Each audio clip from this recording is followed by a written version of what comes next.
Imagine finding an ancient city behind the wall of your own home. That's just what happened to one man in 1963. Come with us underground as we explore the ancient city of Derinkuyu. Our story begins, or maybe it ends, in the Nevşehir province of Cappadocia. This region is modern day Turkey. A man was renovating his basement when he broke through a wall and stumbled upon one of the greatest archaeological discoveries of this century. He found a hidden room that led to a labyrinth of underground tunnels and chambers. The city of Derinkuyu is a vast complex that once housed up to 20,000 people. It's made up of 18 levels and reaches a depth of 300 feet. Built in 8th century BC, the entire complex is made from volcanic rock. The infrastructure was so well designed that 3,000 years later, not a single floor has collapsed. Derinkuyu was ingeniously developed. Each level has a vertical ventilation system, some reaching all the way to the surface. This provided fresh airflow to every level. And from the surface, there was absolutely no sign of the hidden city hiding underfoot. Narrow entranceways were inconspicuous, often blending in with above ground structures like residential homes and public spaces like courtyards. After the initial discovery in 1963, residential homes in the area were found to have entrances to the city below. These entrances were hidden behind walls and below false floors. Outside, some of the entrances were disguised amongst natural formations, such as rock outcroppings or hidden behind dense vegetation. Derinkuyu is so large that it's believed there are still entrances on the surface that are undiscovered today. In fact, Derinkuyu was built with defense and secrecy in mind. These passageways into the city were narrow, forcing intruders to walk single file. This led them to choke points, leaving them vulnerable to attack. These large circular stone doors were strategically placed around the city to seal off passageways in the event of an attack. These doors were placed along grooved tracks so they could easily be pushed into place. These doors are perfectly round and weigh a half a ton each.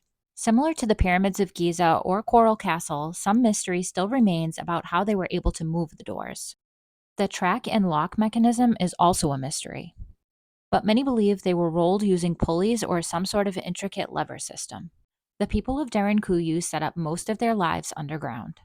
Specialized living quarters had beds, benches, and places for storage. There were kitchens with stone ovens, classrooms, and even meeting rooms. Everything was set up for long term communal living. They had wineries, food storage, and even stables for livestock. Incredibly, they even had a sewer and waste system. The waste system had external storage tanks so that it wouldn't contaminate their freshwater system. Water came from underground aquifers and was accessed using the vertical shafts. They were able to provide water to multiple levels, though how they did this still isn't really understood. Some theories say that to get water to the upper levels, they used something like a water pulley. This would have been like a dumbwaiter. This would have used ropes and manual labor and a pulley system to get water up to the higher levels. They also had cisterns for storage to be used in dry seasons. But how could they even see down there? The people of Derinkuyu had another ingenious system using oil lamps, candles, and mirrors. They used reflective surfaces to help maximize the light in every room. It's believed that they also polished the floors and walls to provide more surface area for light to reflect. And some of the upper levels, of course, had the benefit of daylight.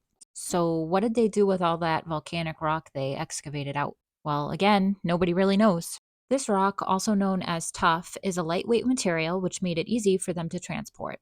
And researchers believed that they must have carried it far away to dispose of, or that it was repurposed to build other above ground structures. Excavation of the city would have taken at least a decade, so the tuff was probably spread out in many different directions. Plus, spreading it out would have helped them keep the location of the city secret. The Phrygians are believed to have been the first to establish Derinkuyu. King Midas was actually one of the most famous Phrygian kings. He's known from Greek mythology for his golden touch. This legend might be rooted in historical events, but not literally.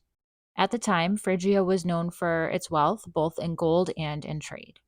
Although the Phrygians are often credited for the creation of Derinkuyu, many wonder if it could have actually been built by an earlier, much more advanced civilization, whose ancient knowledge was lost with time.